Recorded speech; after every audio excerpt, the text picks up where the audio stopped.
bittaqwallah faqad fazal muttaqun.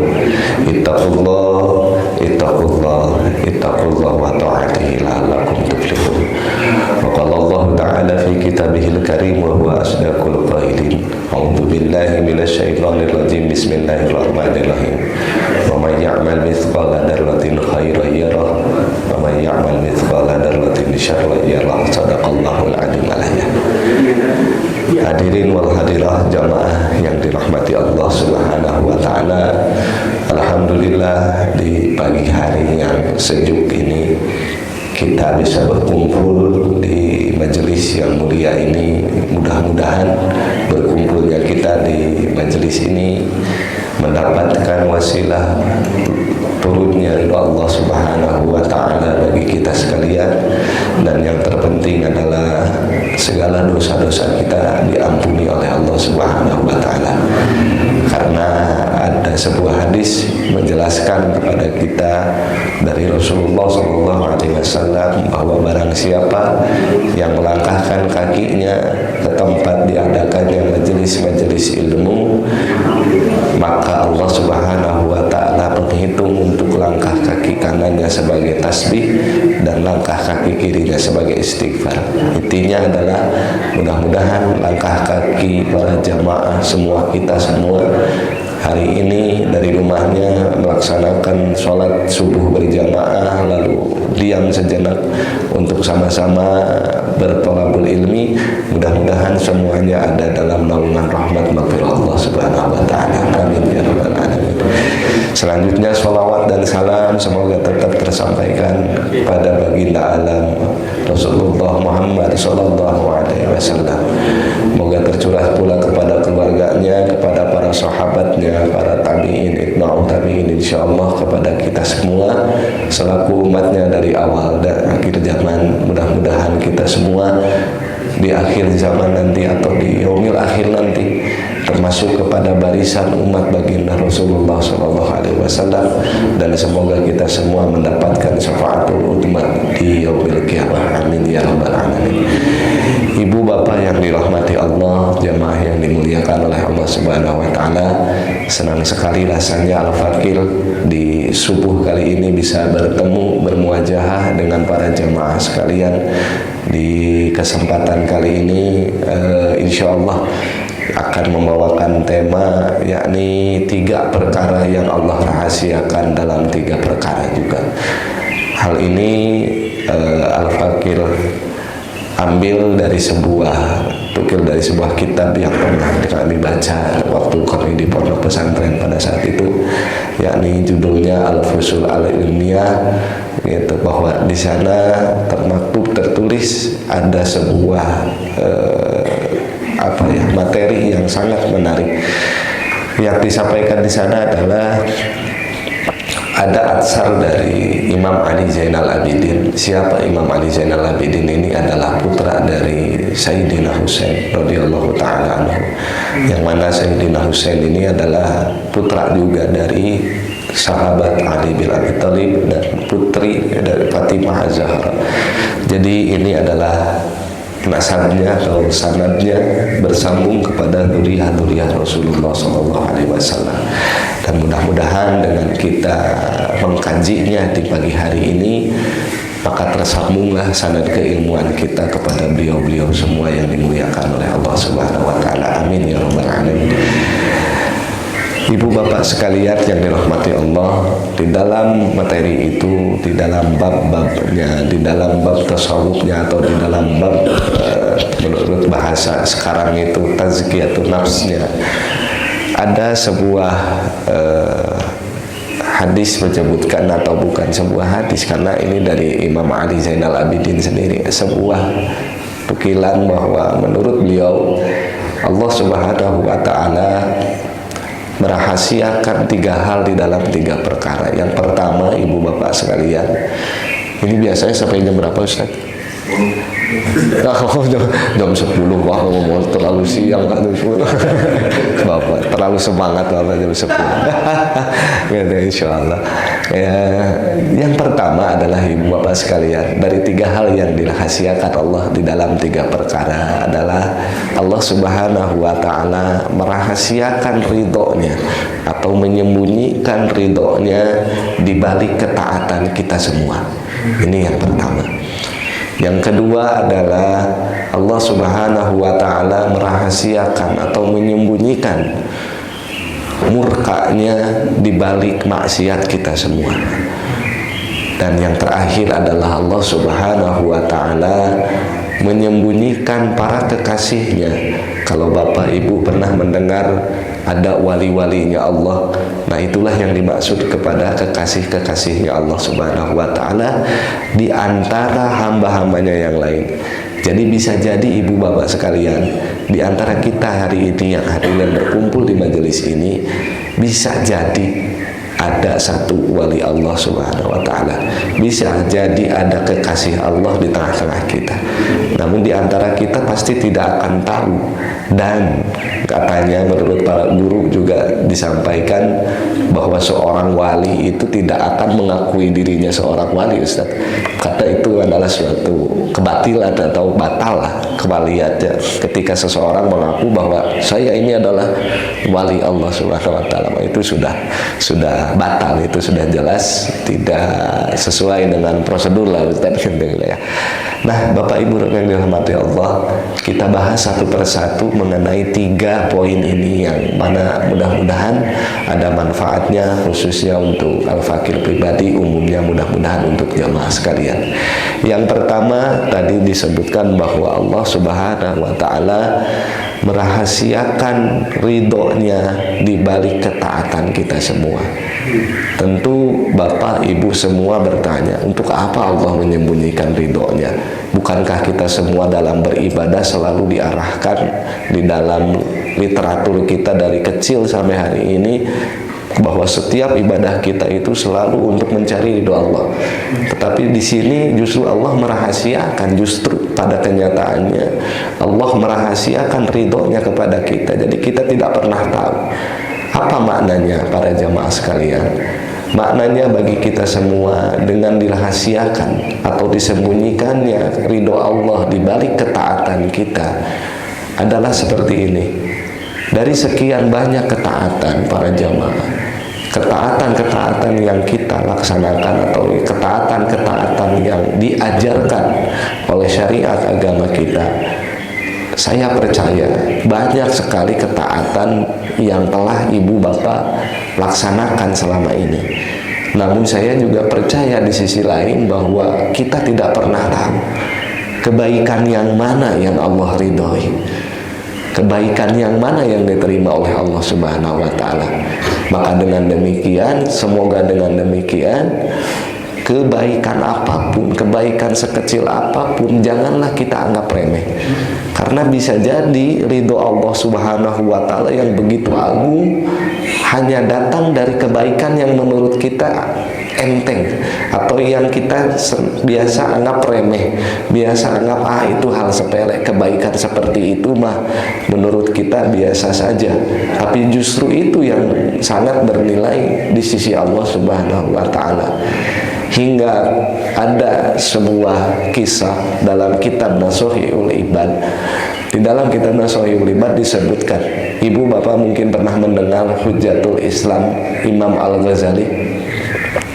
Imam Al-Ghazali ternyata Pak, di kitab Nasuhul Ibad menjelaskan kepada kita semua, tertulis di sana Pak, bahwa kata Imam Al-Ghazali, beliau adalah seorang Hujjatul Islam. Artinya Hujjatul Islam itu kurang lebih seperti inilah. Kalau di daerah sini, di Masjid Mutiara, di sekitar komplek ini, misalkan ada seseorang yang dipakai sebagai rujukan ketika ada seseorang atau ada di antara kita sebagai warganya ikut bertanya tentang hukum-hukum Islam. Anggap saja Ustadz Farhan, Bapak DKM-nya, gitu. Jadi Hujjatul Islam di sini itu ya Ustadz Farhan. Nah ini di sedunia waktu itu yang menjadi pelak ukurnya adalah Imam Ghazali. Pada saat itu ternyata para jamaah sekalian, Imam Ghazali pernah suatu malam bermimpi. Lalu beliau bermimpi, di dalam mimpinya itu dia dipanggil oleh Allah Subhanahu wa taala untuk dinaikkan derajatnya, hendak dinaikkan derajatnya oleh Allah. Dan kisah singkatnya adalah Imam Ghazali hendak dimasukkan ke dalam surganya Allah Subhanahu wa taala. Namun pada saat sebelum dimasukkan ke dalam surganya Allah Subhanahu wa taala, Imam Ghazali bertanya kepada Allah, "Wahai kekasihku, wahai Allah, apa yang membuat aku, atau amalan apa yang membuatku berada di sisimu hari ini, atau yang mengangkat derajatku pada hari ini?" Lalu Allah Subhanahu wa taala, "Bukan dengan amalmu, wahai kekasihku, wahai hambaku," gitu. "Bukan dengan amal-amalmu, bukan dengan ilmumu, bukan dengan segala macam kesolehan-kesolehan yang telah engkau lakukan di dunia. Aku ridho kepadamu," katanya, kata Allah Subhanahu wa taala kepada Imam Ghazali, "Aku ridho kepadamu hari ini, mengangkatmu, ingin masuk ke surga, memasukkanmu ke surga, adalah karena pada suatu hari aku melihat engkau sedang menulis." Lalu ketika menulis itu, Imam Ghazali itu, Pak, kalau dulu menulis itu pakai pena lalu dicelupkan ke tinta. Nah, si mangkuk tintanya ini terlihat oleh Imam Ghazali ada seekor lalat yang hinggap, yang ikut minum di air tinta itu. Lalu Imam Ghazali dengan rasa kasihan kepada lalat tersebut membiarkannya. Mungkin beda dengan kita, Pak. Kalau kita lagi nulis atau lagi ngopi saja, tiba-tiba ada lalat, wah kita kejar sampai kanan-kanannya, Pak. Gitu. Ini Imam Ghazali tidak, Ustaz. Imam Ghazali itu membiarkan saja sampai si lalat itu terlihat menurut Imam Ghazali sudah kenyang, lalu pergi begitu saja. Lalu Imam Ghazali lanjutkan. Nah, ternyata Allah Subhanahu wa taala kepada Imam Ghazali itu ridhonya pada saat itu, karena pada saat itu hatinya Imam Ghazali merasa kasihan kepada makhluk Allah yang menurut kita hina, seekor lalat, Pak. Bahkan Allah ridho. Justru Allah ridho itu bukan dengan ratusan kitab yang Imam Ghazali susun sampai hari ini kita pelajari. Berbagai macam keilmuan yang Imam Ghazali pelajari lalu disebarkan oleh para murid-muridnya, hari ini kita bisa mempelajarinya juga. Bukan dengan itu ternyata diangkat derajat Imam Ghazali di sisi Allah Subhanahu wa taala. Hanya dengan bermodal kasih sayang, merasa iba, merasa kasihan terhadap seekor lalat. Tapi menurut para guru, Pak, waktu mengkaji ini dulu di pondok, tapi katanya jangan karena demikian bahwa hari ini kita mengajinya ditinggalkan. Kita jadi cari-cari gitu saja, Pak. Jadi cari-cari lalat, cari-cari nyamuk gitu, atau cari-cari kucing lapar. Enggak begitu juga, Pak. Jadi motivasinya yang terpenting, Ibu, Bapak. Motivasinya pada saat kita melakukan kebaikan, itulah yang bisa jadi mengetuk terbukanya ridho Allah Subhanahu wa taala. Jadi ada juga mungkin Bapak Ibu pernah mendengar bagaimana ada kisah seorang wanita jalanan lah ya, kalau kita bilang itu ya mungkin kurang baik kalau menurut standar sosial hari ini. Tetapi pada saat akhirnya di kisah itu disebutkan bahwa wanita itu katanya ahli surga, gitu. Ahli surga, Ibu Bapak. Hanya karena apa? Hanya karena bermodalkan pada saat itu dia melihat seekor anjing yang terjerembab di sumur lalu kelaparan. Nah, dengan susah payah, dengan roti yang hanya tinggal sebagian di tangannya, lalu diberi makanlah anjing yang terjerembab di sumur itu. Dan pada saat itu Allah ridho kepada si wanita tadi. Diangkatlah derajatnya, bahkan oleh Nabi sendiri disebutkan bahwa wanita ini adalah ahli surga. Nah, dengan demikian, dengan kisah-kisah seperti itu, bahwa kita semua Bapak Ibu yang dirahmati Allah, yang pertama adalah jangan pernah meremehkan meremehkan kebaikan sekecil apapun. Tadi dalam ayat muqaddimah ibu bapak sering membacanya, wa may ya'mal mithqala dzarratin khairan yarah. Amal sekecil apapun, kebaikan sekecil apapun akan kembali kepada si pelakunya, akan ada ganjarannya, akan ada balasannya. Jadi apapun kebaikan yang bapak ibu bisa laksanakan, ketika kesempatannya itu datang, maka laksanakanlah. Karena kita tidak pernah tahu ridho Allah Subhanahu wa ta'ala datang kepada kita dari kebaikan mana. Karena surga yang mulia itu ibu bapak memiliki pintu-pintu khusus yang bernama khusus. Ada di sana istilahnya Babur Rayyan. Babur Rayyan adalah pintu surga yang dimasuki bagi siapa saja hamba Allah yang melaksanakan ibadah saum. Tidak akan masuk ke dalam surga itu kecuali orang-orang yang berpuasa. Berpuasa di bulan Ramadan, berpuasa sunnah Senin Kamis, Daud dan lain sebagainya. Pokoknya ahli puasa. Kita yang tidak pernah berpuasa jangan pernah berharap masuk Babur Rayyan. Ada juga Babun Darussalam, Babun Jannatul Naim, Jannatul Ma'wa, dan paling tinggi adalah Babul Firdaus, pintu Firdaus. Lalu banyak lagi pintu-pintu kemuliaan, pintu-pintu kebesaran Allah Subhanahu wa ta'ala yang bisa kita tempuh. Banyak sekali bapak. Yang terpenting adalah saya teringat pesan abah dari pondok ketika saya hendak boyong itu artinya ini Ustaz ya, pulang dari pondok itu disuruh pulang ke tempatnya masing-masing. Ada satu pepatah yang mungkin bisa bermanfaat bagi ibu dan bapak, mudah-mudahan bermanfaat. Abah saya bilang begini bu pak, naon wae, nah ini kalau pakai bahasa Sunda pak, naon wae pada melan anjeun engke di lembur gitu ya. Apa saja pekerjaanmu, apa saja kegiatanmu nanti katanya di tempatmu sendiri, lakukan saja selama itu bukan maksiat. Nah itu terngiang-ngiang sampai hari ini pak, selama itu bukan maksiat, lakukan saja gitu. Lakukan saja. Jadi kita itu jangan terlalu banyak berpikir tapi lupa beraksi atau lupa melakukan amal. Berpikir terus gitu. Malah menurut Kiai Abdullah Prasetya Agib itu, kita tuh hidup itu katanya sering pusing itu karena terlalu banyak mikir Ustaz. Banyak mikir tapi kekurangan zikir. Di dalam zikir itu justru bukan zikir dari lisan saja yang subhanallah, alhamdulillah, tapi makna dari zikir itu selain lisan berucap, ucapan pun atau tindakan pun mengikuti apa yang diucapkan. Itulah zikir yang sesungguh-sungguhnya.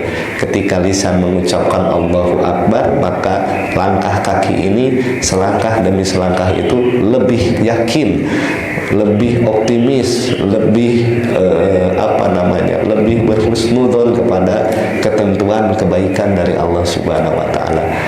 Itulah makna yang pertama yang bisa kita ambil pelajaran dari kenapa Allah Subhanahu wa ta'ala merahasiakan ridhonya. Yang kedua adalah supaya agar apa? Supaya agar kita semua tidak merasa indah atau merasa takjub kepada amal kita sendiri ibu bapak. Karena ini bahaya. Ketika kita merasa hebat dengan amal kita sendiri, menurut para ulama sufi, ulama tauhid, ulama fikih pun berpendapat ketika kita merasa hebat dengan amal kita sendiri, itu tandanya amal kita tidak diterima oleh Allah Subhanahu wa ta'ala.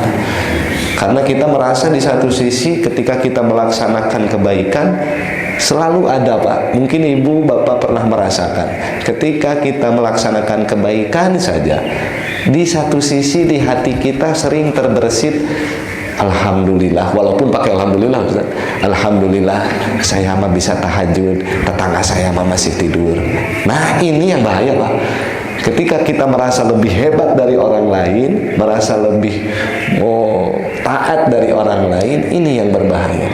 Justru hal-hal seperti ini kita diajarkan oleh guru-guru kita, oleh orang tua kita. Jangan sampai kita merasa takjub kepada diri sendiri, karena ini dosa yang sangat atau yang keburukan yang sangat besar.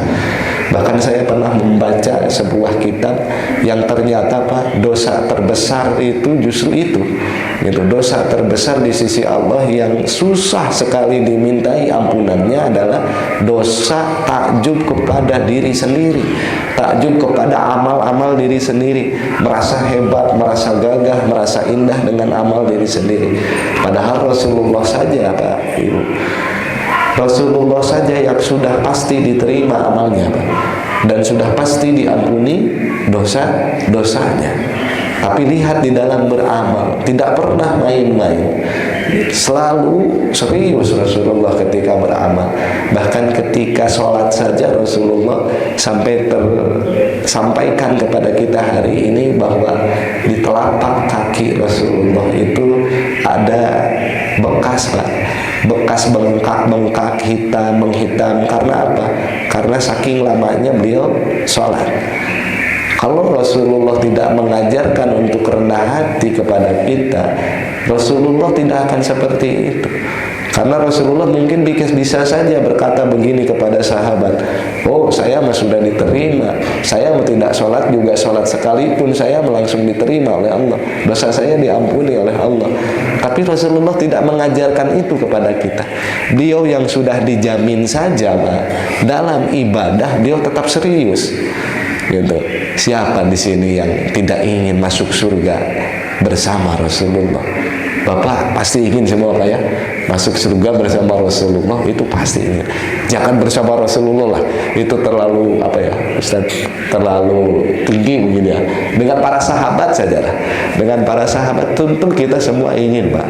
Ibu dengan sesurga dengan para istri Rasul ingin Bu? Ingin lah ya. Tapi kita itu hanya sekedar keinginan Pak, tidak pernah mengukur kepada kepantasan diri. Gitu. Kalau ingin seperti beliau-beliau yang dimuliakan oleh Allah, yang diberikan kenikmatan oleh Allah, surga yang tertinggi, maka konsekuensinya kita harus mengikuti apa yang mereka lakukan Pak. Jadi ittiba itu Pak. Iktiba Rasul, iktiba sahabat, iktiba salafus soleh, itu yang seperti itu. Kita jangan hanya ingin apa ya, surga ingin yang tertinggi, surga ingin langsung masuk Firdaus, ingin sekomplek dengan Rasulullah, tapi amal-amalan nol Ustaz, itu omong kosong gitu. Itu omong kosong itu. Ya ini yang harus kita ikhtiarkan bersama. Itu yang pertama. Yang kedua, tadi dari 3 hal yang dirahasiakan oleh Allah kepada kita, bahwa Allah, kata Ali Zainal Abidin, Allah merahasiakan murkanya Pak, dibalik maksiat kita. Ini adalah kebalikan dari yang pertama. Allah merahasiakan murkanya dibalik maksiat-maksiat yang kita lakukan. Apa maknanya? Bahwa Allah Subhanahu wa ta'ala merahasiakan murkanya agar apa? Agar pertama kita tidak merasa putus asa dari rahmat Allah. Kalau Allah, anggap saja begini Pak, setiap kita berbuat dosa maka murka Allah langsung turun. Anggap saja kalau begitu. Jangan besar-besar Ibu Bapak. Setiap kita menggibah saja, setiap kita menggibah, jikalau Allah langsung menurunkan murkanya, tidak Allah sembunyikan terlebih dahulu, maka misalkan kata Allah, kalian semua akan memiliki bisul lah gitu, bisul.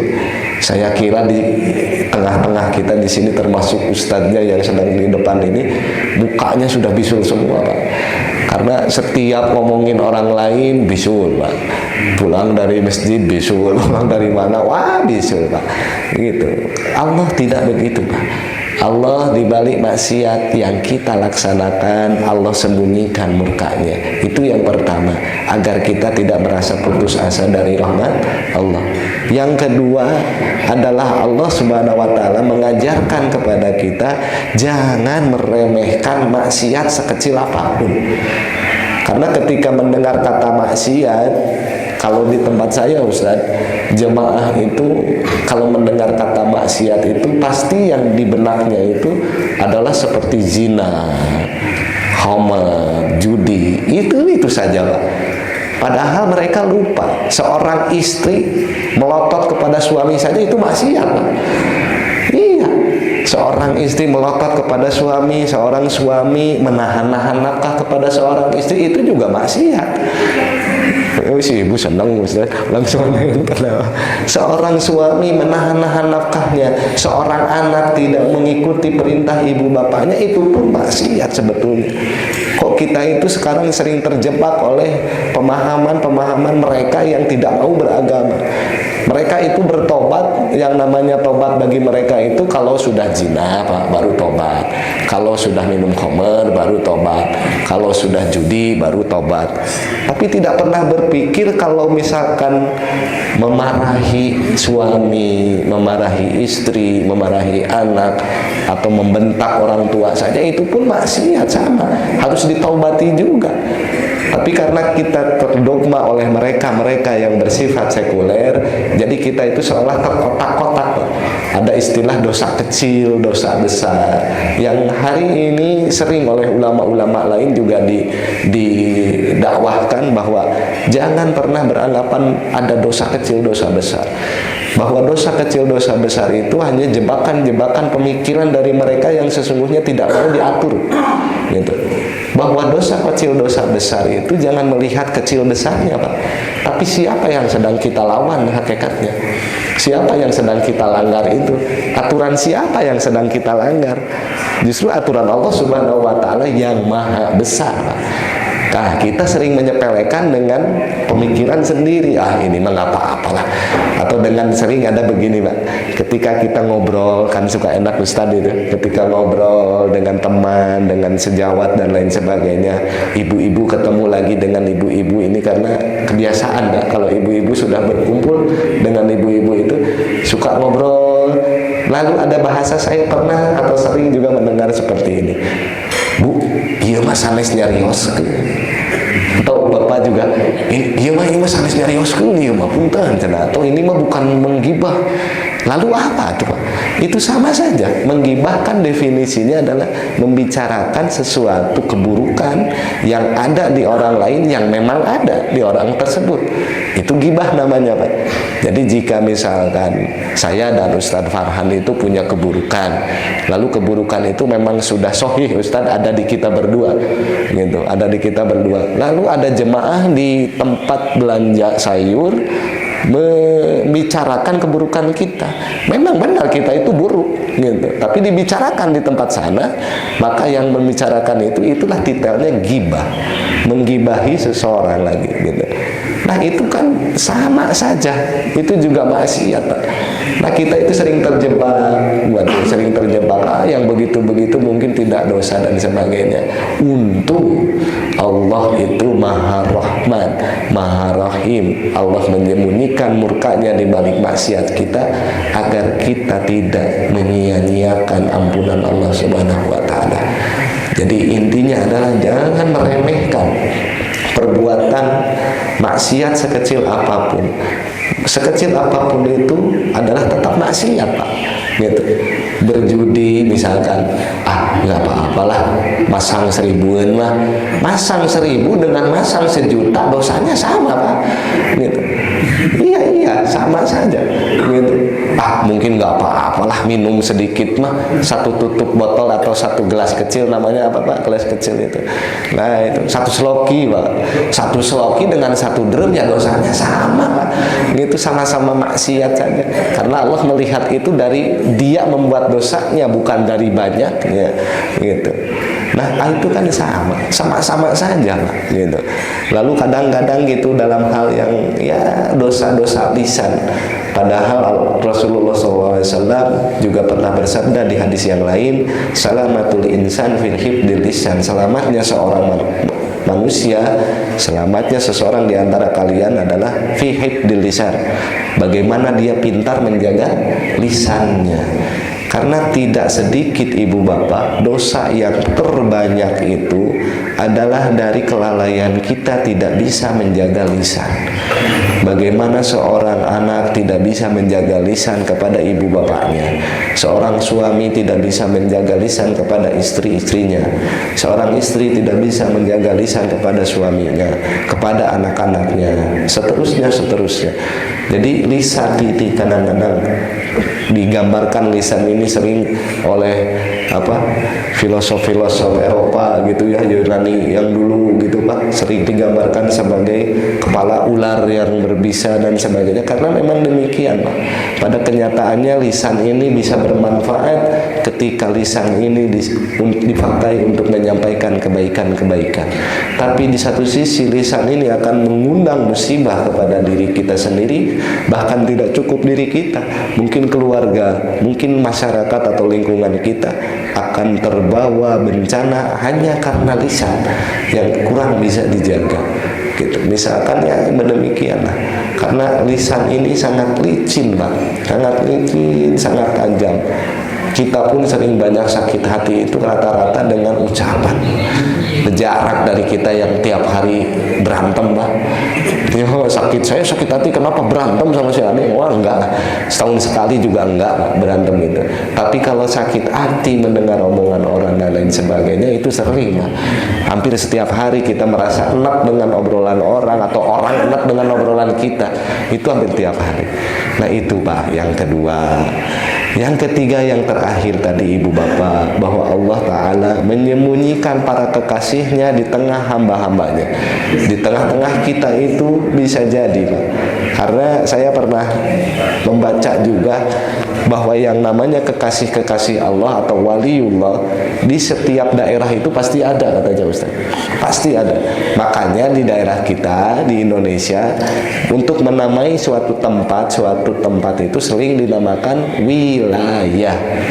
Ini adalah serapan atau surupan dari bahasa Arab yang artinya di tempat itu ada walinya gitu, ada walinya, ada utusan-utusan Allah di situ yang mereka tersembunyi dan disembunyikan oleh Allah, sehingga kita menganggapnya mungkin saja mereka itu orang-orang biasa dari misalkan. Tapi yang menjadi pemahaman begini Pak, seorang waliullah itu pasti memiliki karakteristik dalam hal kebaikan itu lebih dari yang lain Pak. Lebih dari yang lain. Contohnya saja, misalkan kalau kita itu mau sholat itu, mau berjamaah ke masjid, kalau tidak pas azan ya paling 5 menit sebelum azan. Para waliullah ini datang justru setengah jam sebelum azan Pak. Itu karakteristiknya seperti itu, beda dari yang lain. Khawarikul adat katanya. Khawarikul adat itu berbeda dari yang lain dalam hal kebaikan. Jadi mereka itu punya ciri khas tersendiri. Dan bisa jadi ibu, bisa jadi bapak. Apa maknanya kalau demikian? Maknanya kita disampaikan oleh Imam Ali Zainal Abidin begini adalah supaya kita tidak pernah menganggap remeh kepada siapapun. Itu maknanya. Makanya Allah sembunyikan kekasih-kekasihnya di antara kita semua, supaya kita tidak menganggap remeh. Jangan pernah memandang seseorang dari tampilannya. Saya pernah Ustaz dulu ketika disuruh untuk atau diamanati untuk membadali, kebetulan Ustaz Dia untuk di Setrasari Pak, yang ada kantor pajak itu Pak. Kantor pajak yang di Sukasari itu, yang di Sarijadi di sana. Saya diamanati untuk jadi badal sholat Jumat Ustaz. Ikut saja ini saya sebagai pengalaman. Ketika saya sampai ke sana, orang yang kenal dengan beliau itu, dengan Ustaz Dia, tidak kenal siapa saya. Saya nggak tahu kepada beliau siapa gitu. Nah, pada saat dipanggil ibu bapak sekalian, pada sebelum itu kan biasanya kalau di sini Rizki yang suka mengumumkan gitu. Nah, sebelum Jumatan dimulai, si pengurus PKM-nya lah, pengurus PKM masjidnya itu menyampaikan bahwa insya Allah yang akan menjadi imam khatib hari ini adalah Ustaz Desa. Namun kita masih menunggu katanya, kita masih menunggu kehadiran beliau. Saya diam di ujung Pak, diam di ujung, dia aja gitu. Pas udah adzan gitu, udah ini kok nggak ada yang noleh-noleh gitu Pak, nggak ada yang tahu. Pas saya berdiri, dia kaget gitu. Kagetnya itu ya mungkin, aduh katanya, Ustaz, mohon maaf saya dari tadi juga lihat Ustaz udah hadir di sini. Masjid masih kosong, saya udah di situ Pak. Gitu. Tapi karena beliau tidak tahu, ya biasa-biasa saja. Katanya belum hadir dan sebagainya. Ini adalah makna Bukan berarti saya ingin di apa gitu, tapi enggak. Jangan Bapak Ibu, jangan pernah melakukan hal yang sama terhadap orang lain. Bahwa ketika Ibu melihat, Bapak melihat ada orang yang ya mungkin dari tampilan saja tidak meyakinkan bahwa dia seorang ini gitu. Jangan pernah begitu, Pak. Karena bisa jadi Allah sembunyikan kemuliaannya di balik tampilannya itu, Ustaz. Justru kadang orang tertipu dengan tampilannya. Ada orang yang tampilannya, Ustaz, udeng ini ikat sorban yang diikat kepala itu, panjang-panjang ada segi, panjang-panjang sampai menyentuh lantai, Pak. Tapi ketika disuruh baca Quran nggak bisa, Ustaz. Nggak bisa. Saya pernah ketemu dengan orang seperti itu. Potongannya wajahnya ke Arab-Araban, Pak. Bahkan orang menyangka itu adalah Habib, Pak. Gitu. Orang menyangkanya itu Habib. Tapi ketika disuruh baca Al-Quran, gitu, atau disuruh baca Maulid dulu itu, Pak, dia ketika baca kitab itu nggak pernah mau. Bukan rendah hati atau tawadu, tapi ketika saya dengar saja bacaannya salah semua, Pak. Itu jadi nggak menjamin gitu, Pak, tidak menjamin.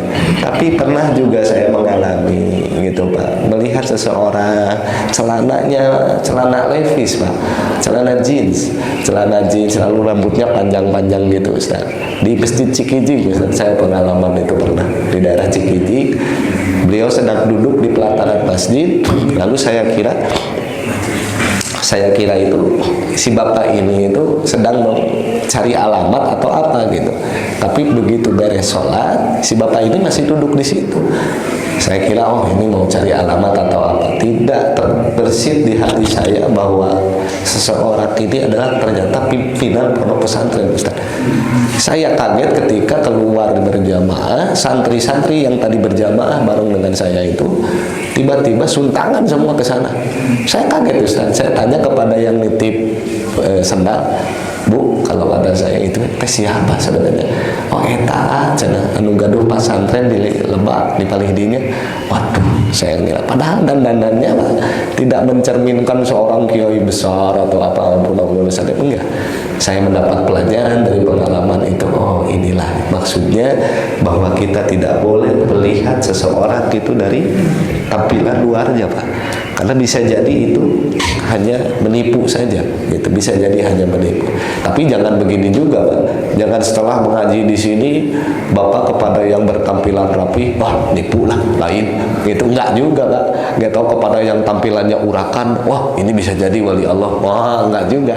Gitu. Biasa-biasa saja. Yang penting kita tidak meremehkan kepada siapapun. Kepada yang tampilannya oke, kepada yang tampilannya urakan menurut kita, jangan pernah meremehkan. Karena bisa jadi justru mereka lah yang lebih dekat kepada Allah daripada kita. Bisa jadi mereka lah yang lebih khusyuk dalam bermunajat di sepertiga malam daripada kita. Bisa jadi mereka lah yang lebih istiqomah mendawamkan isi-isi Al-Quran daripada kita. Bisa jadi mereka. Nah, itulah kiranya para jamaah sekalian, 3 poin ini mudah-mudahan. Yang pertama, jangan pernah merasa atau jangan pernah meremehkan kebaikan sekecil apapun, karena kesempatan berbuat baik selalu terbuka.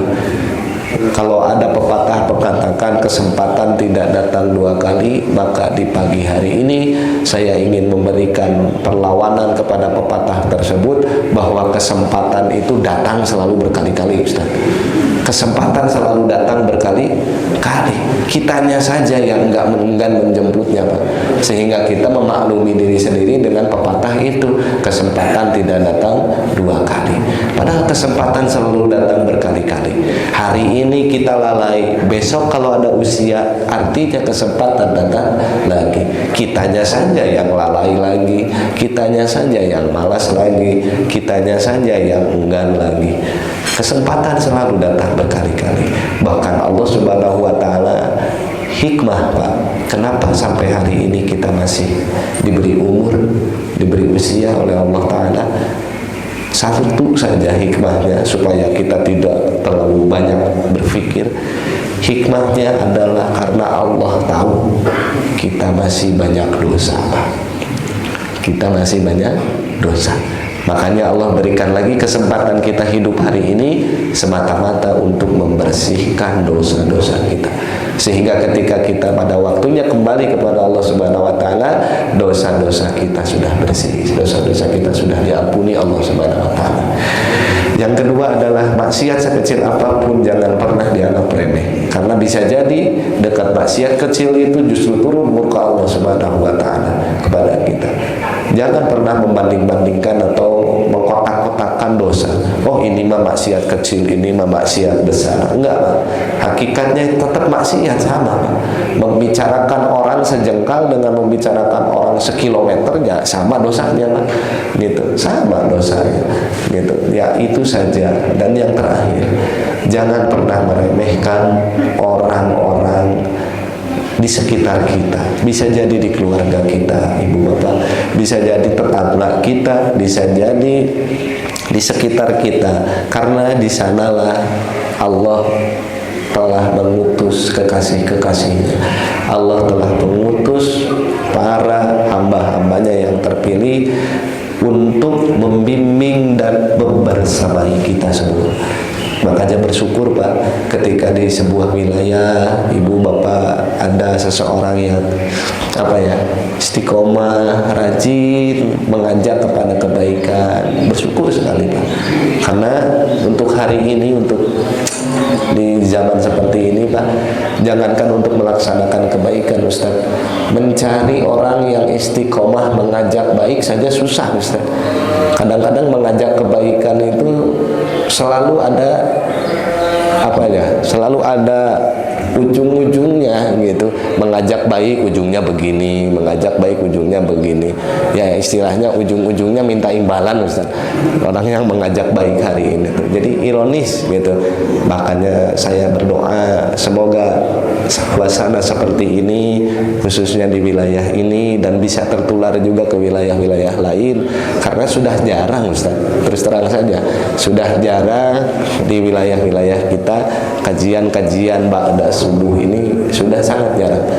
Karena sebetulnya untuk waktu tolab itu yang paling baik adalah setelah sholat subuh, Ustaz.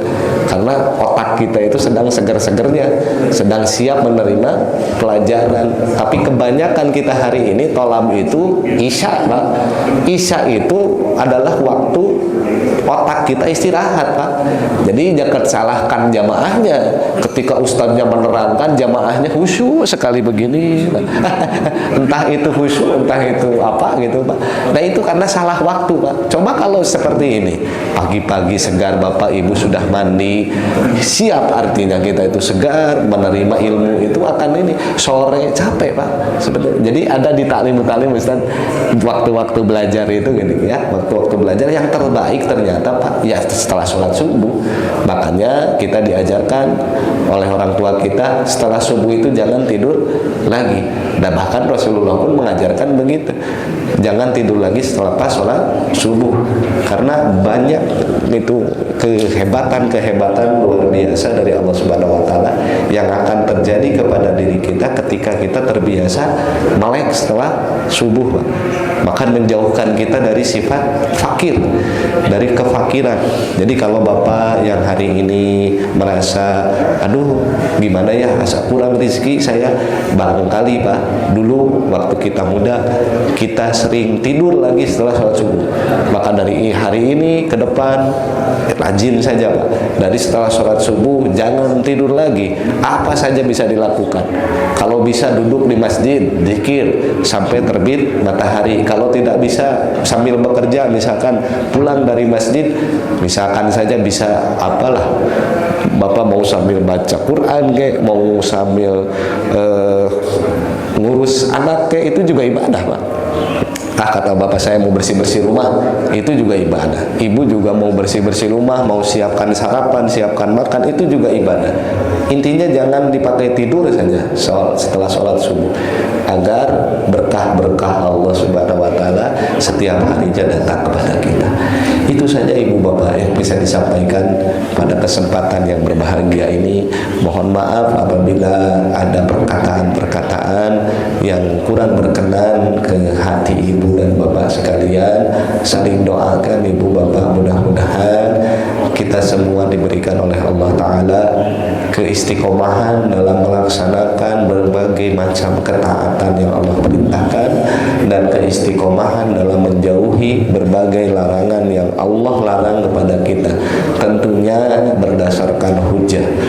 Jangan kita melaksanakan sesuatu ibadah tanpa kita tahu mana tuntunannya, gitu. Tanpa kita tahu seperti apa kita harus melaksanakannya, karena namanya juga ibadah. Ibadah pasti ada aturannya. Aturannya itu ya namanya syariat, namanya kalau bahasa kerennya ya namanya dalil. Tapi jangan pernah menuhankan dalil sehingga lupa seolah dalil itu menjadi harga mati, ya enggak juga Pak, gitu. Dalil yang kita punya maka Bapak peganglah dengan dalil itu, tapi jangan pernah mengadu-adukan dalil kita dengan dalil orang lain, karena bisa jadi dalil kita itu ya benar, tapi belum tentu juga dalil orang lain salah. Itu saja Pak. Jadi selamat kita mau kemana-mana juga Pak. Jadi jangan kita tadi menjadi seseorang yang merugi di akhirnya nanti, gitu. Itu saja Pak. Barangkali itu yang bisa disampaikan. Mohon maaf sekali lagi atas segala kekurangan, karena saya pun merasa bukan ahlinya, dan saya pun sangat berbahagia bisa bertemu dengan ibu bapak di kesempatan subuh kali ini, dan mudah-mudahan ibu bapak panjang umur, disehatkan oleh Allah Subhanahu wa Ta'ala, diluaskan rezekinya, yang sedang sakit keluarganya atau ibu bapak yang sedang sakit semoga lekas disembuhkan oleh Allah Subhanahu wa Ta'ala.